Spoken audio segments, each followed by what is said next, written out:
саламатсыздарбы? Назарыңыздарда Пульс денсаулык программасы жанан алып баруучусу мен Айнагүл Турдуева.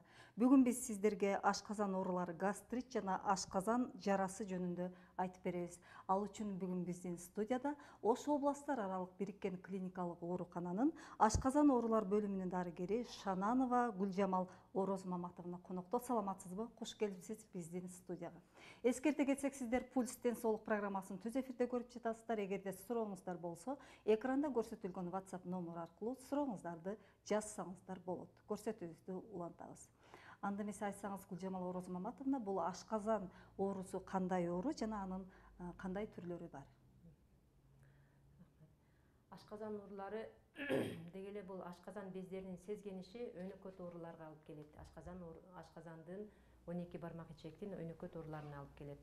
Ашказан ооруларынын түрлөрү бул атрофический, неатрофический гастрит, лекарственный, токсический, радиационный гастрит, эзонофильный, аллергический гастрит түрлөрү өтө көп ашказан ооруларынын түрлөрү. Бул түрлөрүн айттыңыз азыр сиз. Анда токтоло кетсек, бул гастрит ашказан оорусу бул кандай оору жана оорунун алгачкы белгилери?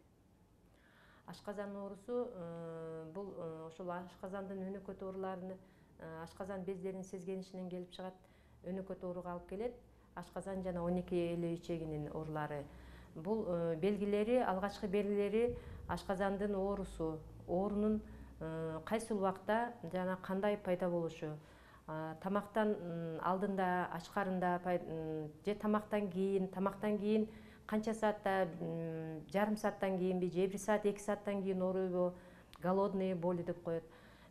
Жана зарна болуп, оозуна ачуусу келип, кекиргенде отрыжка воздухом деп коет, аба чыгат, же болбосо отрыжка тухлым, отрыжка кислым деп тукумдун жытындай сасы кекиртек болуп, андай жана ашказандын ооругандан кийин кусканда кандай түрлөрүн тамак менен кусулабы же желчь, ашказандын кислый содержимый кусулабы, ошондой и ашказандын ооруларынын берилиши, ашказандын белге далынын астына берилип оорушу, ошондой түрлөрү белгилери байкалат. Ошол белгилери башталганда эмне кылуу керек, кимге кайрылуу керек? Ашказан ооруларынын белгилери байкалганда биринчи ирет эле өзүңөрдө үй бүлөлүк дарыгер бар. Үй бүлөлүк дарыгердин көзөмөлүндө болосуңар. Эгер үй бүлөлүк дарыгер гастроэнтеролог, ичеги карын ооруларынын дарыгерине жөнөтсө, жолдомо менен келип бизден кеңеш алсаңыздар болот. Ал эми аймакта жашагандар кимдерге кайрылуу керек? Аймакта жашаган оорулар ошол үй бүлөлүк дарыгерлердин фельдшерско-акушерский пункттары бар. Ал жерде бекитилген атайын фельдшерлер бар, үй бүлөлүк дарыгерлер бар. Өзүңөрдүн жашаган жериңерде райондордо ФАПтар бар. Ошол жерден биринчи көрүнүп, ал жерден биринчи жардам алып, эгерде болбосо жолдомо менен биздин областтык ооруканага гастроэнтеролог дарыгерлерге келсеңиздер болот. Жакшы. Көрүүчүбүздөн суроо бар экен. Мен азыркы учурда орозо кармап жатам. Ашказаным бир аз ооруйт, орозо кармасам болобу деген суроо келиптир. Ашказан оорусу бул орозого чейин эгерде ооруп жүрө турган болсо, сиздин ооруңуз бул өнөкөт ооруңуз мурдан бар экенин өзүңүзгө маалым.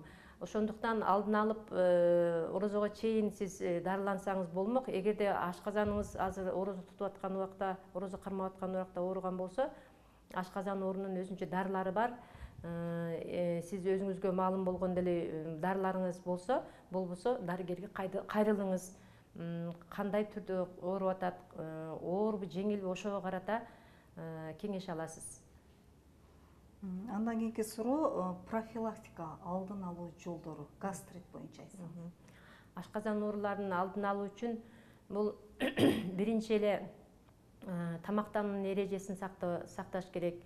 Анан ашказанга зыяндуу нерселерди, тамеки тартуу, спирт ичимдиктерин ичүү, туура эмес тамактануу, шашып тамактануу, же убагында режим менен тамактанбай, режимди бузуп, эртеден кечке ачка жүрүп, же бир көп тоюп, анан кыймылсыз болуу, ошолордун баарысы ачуу нерселерди көп колдонгон, туздуу нерселерди көп колдонгон.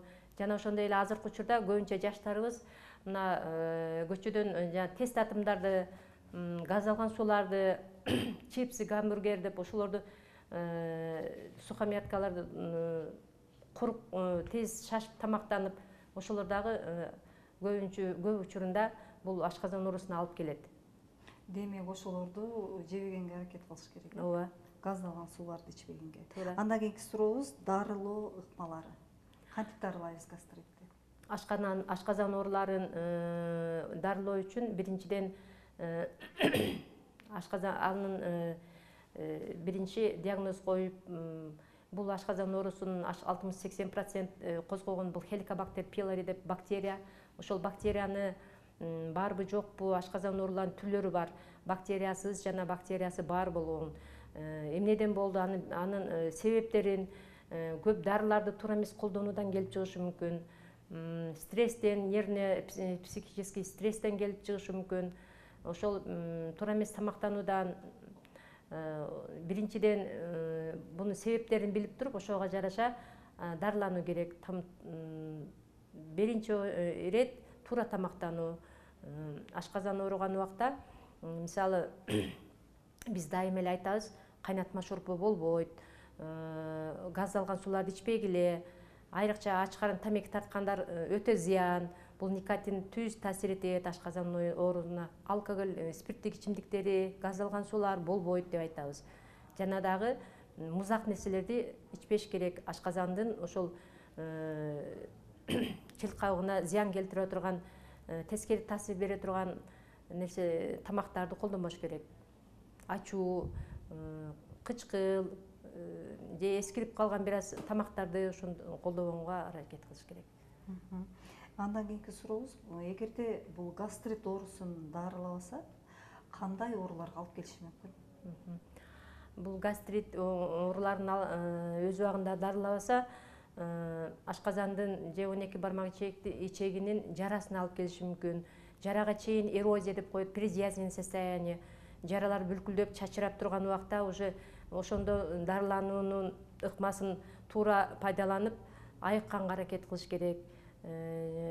Жара оорулары дагы өтүшүп кете турган болсо, өнөкөт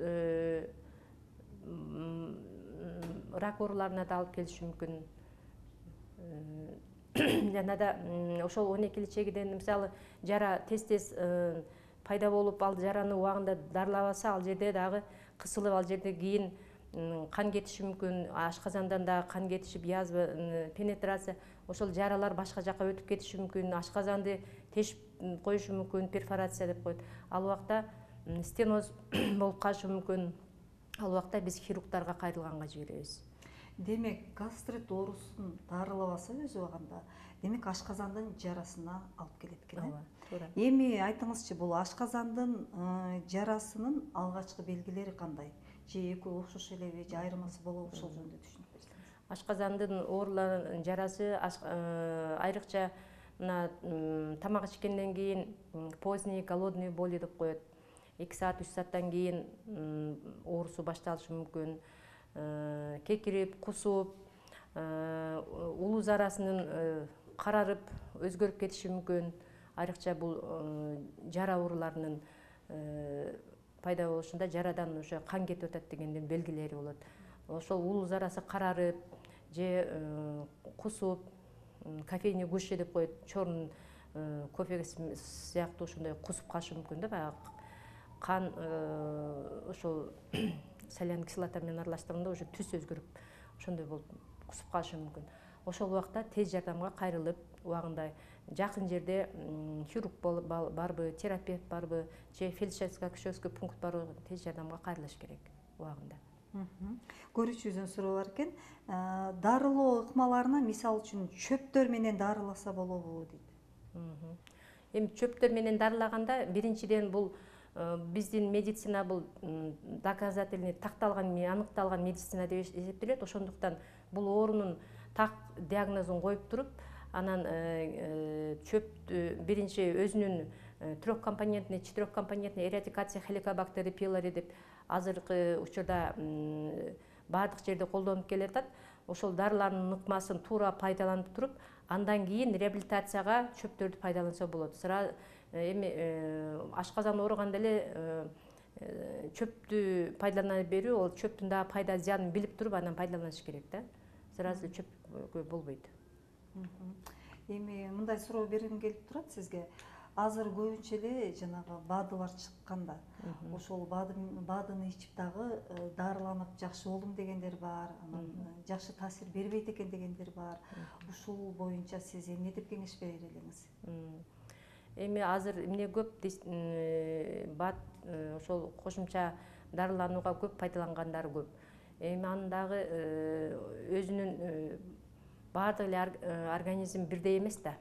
Ар кимге ар түрдүү таасир этет. Кээ биркиси мүмкүн гастрит ошол жеңил убагында пайдаланып, айыктым, мен жакшы болдум десе, а экинчи адамда ошол эле оорунун, бул өнөкөт оорунун козголушунун оор акыбалда болушу да мүмкүн. Ошол өзүнүн акыбалына жараша пайдаланыш керек аны. Мен пайдаланса такыр болбойт деп айта албайм, но пайдаланса болот, бирок ошо диагнозду билип туруп туура пайдаланыш керек да. Көрүүчүбүздөн суроо бар экен, менин ичим 3 күндөн бери ооруп жатат, температурам да бар, менин ашказаным ооруп жатабы дейт. Температура биринчи ашказан бул жараат оорулары температура чыгарбайт. Демек сизде температура чыгып атса, башка ооруларыңыз бар. Врачка кайрылдыңыз, температуранын себебин билиш керек биринчиден. Ашказан оорудан бир аз эле температура чыкпайт, дене табы көтөрүлбөйт. Андан кийин көрүүчүбүздөн суроо бар экен, менин ашказаным 1 жылдан бери ооруп жүрөт. Мен дарыланып жүрөмүн, бирок жара барбы жокпу билбейм. Кимге кайрылсам болот, эмне кылсам болот дейт. 1 жылдан бери ооруп атса, бул өнөкөт оору, ашказандын өнөкөт оорусу бар экенин сизге маалым.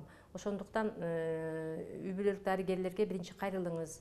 Алар сизди областтык ооруканага, эгерде шаарда жашасаңыз, шаардык ооруканаларда, райондордо, кээ райондордо дагы гастроэнтеролог дарыгерлер бар.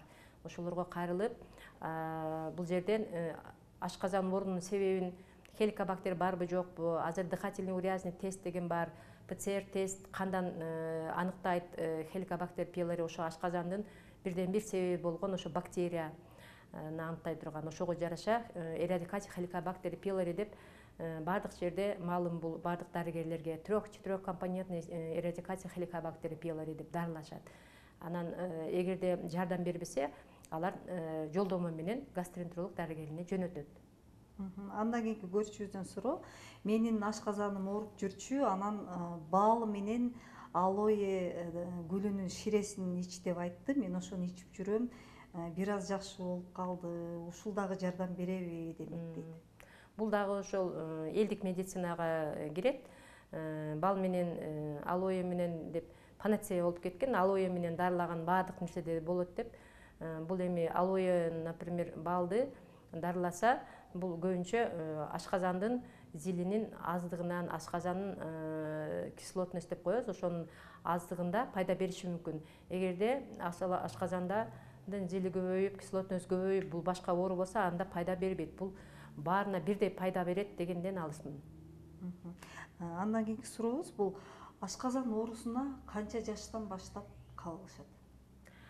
Бул ашказан оорусуна дегеле, бул орустар айткандай желудок без ушей деп, ашказан оорусуна жаштар деле, жашы улгайып калгандар деле кабылгандар учурлар көп кездешет. Айрыкча бул жаштарда ашказан оорунун өнөкөт оорусу жана ашказандын 12 илчегинин жарааттары көп кездешет. Жашы улгайган адамдарда ашказандын өзүндө өнөкөт оору, ашказандын жарасы же болбосо ашказандын рак ооруларын дагы алып келиши мүмкүн. Андан кийинки суроо, биз азыр дарылоо ыкмалары гастрит боюнча айтып өттүк. Эми ашказан жарасын кантип дарылайбыз? Ушул дарылоо окумасына Ашказан жарасынын мисалы гастроэнтеролог дарыгерлерден консервативный лечение деп коебуз. Бул дары-дармектер менен дарылаган өзүбүздүн методдорубуз бар. Мына айтып өттүм, 3-4 компоненттүү дарылануу деп. Ошол эле ашказандын сезгенишинин себептерин кайсыл эмнеден себеп болду?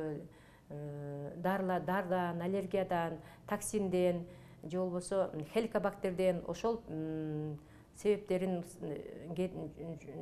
менен күрөшкөнгө аракет кылыш керек, ошолорду устайын деп.